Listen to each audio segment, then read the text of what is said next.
L-imħallef Consuelo Sherry Herrera tat sentenza importanti ħafna li fija appellat lill-awtoritajiet f'pajjiżna sabiex jiddaħħlu l-pedestrian offences liġijiet illi ipoġġu pieni għal min jaqsam bla doċċ. F'appell illi ngħata mill-qorti intqal ċar li għandu jkun hemm sanzjonijiet għal persuni li jażlu li jaqsmu minn punt partikolari minkejja li jkun hemm zebra crossing fil-viċin.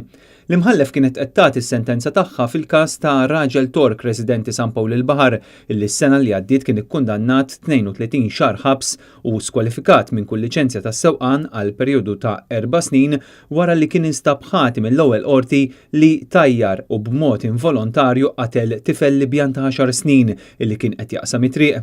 L-inċident kien seħħ fit-30 ta' Mejju tal-2015 għal ħabta ta' 3:30 ta' wara nofsinhar fi triq Sant'Andrija Swieqi. Brabta ma' dan l-inċident, Fatih Pankar kien tressa l-qorti mixli li b'nuqqas ta' tħaris ta' regolamenti ta' traffiku involontarjament ikkaġuna l-mewt ta' Rodwan Agil.